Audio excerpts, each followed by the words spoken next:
Kur mes esame ir ką veikia bendrovėje Via Lietuva? Dirbu eismo saugos srityje, pagrindinės mano atliekamos funkcijos - eismo saugos procedūrų organizavimas bendrovės vystomiems projektams, eismo saugos priemonių planavimas ir įgyvendinamas valstybinės reikšmės keliuose. Dirbu su pėsčių ir dviračių infrastruktūros plėtra bei tobulinimu. Bendrovėje prisidedu prie valstybei svarbių strateginių projektų valdymo ir įgyvendinimo. Kodėl nusprendei įsidarbinti būtent šioje įmonėje?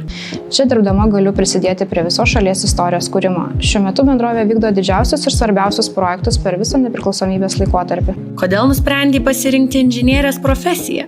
Kasdien išmokstu ką nors naujo, sprendžiu realaus gyvenimo problemas, semiuosi patirties iš savo kolegų ir tobulėju. Kaip manai, kokios savybės ar įgūdžiai reikalingi inžinieriai?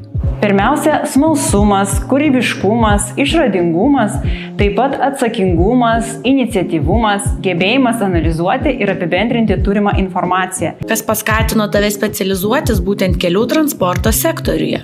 Tai, kad kelių sektorius visais laikais buvo itin reikšmingas. Žmonės visuomet troško pažinti pasaulį, patogiai ir saugiai keliauti, gabenti krovinius, laiku pristatyti prekes, atliepti kasdienius poreikius. Koks projektas, kurį teko kuruoti, buvo pats įdomiausias? Išskirčiau Neringos tako projektą, į kurį įsitraukiau nuo pat pradžių, dar tik generuojant idėjas. Čia nuolat reikėjo ieškoti kompromisų tarp inžinierinių sprendimų, visuomenės poreikių bei aplinkosauginių reikalavimų. Ar ateityje dirbtinis intelektas galės pakeisti inžinierės darbą? Manau, kad ne, nes šioje srityje reikia ne tik vertinti dokumentus, įvairius reikalavimus, statistinius duomenis, sąlygas, bet ir kūrybiškai bei empatiškai spręsti klausimus.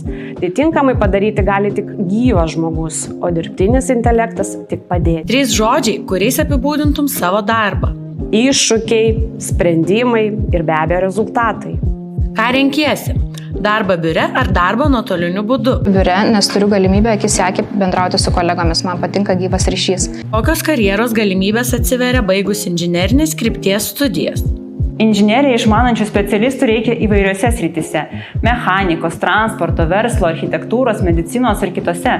Tad darbą ir dominančią sritį tikrai pavyks atrasti kiekvienam. Noriu pabrėžti, kad inžinerinės žinios gali būti lengvai pritaikomos ir kasdieniame gyvenime, pavyzdžiui, planuojant namų remontą.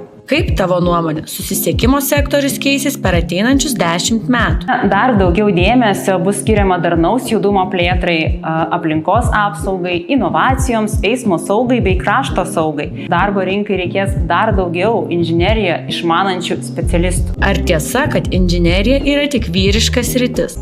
Gerais specialistais ir savo srities žinovais bei ekspertais gali tapti visi, nepriklausomai nuo lyties. Pasirinktos profesijos kelią formuoja pats žmogus.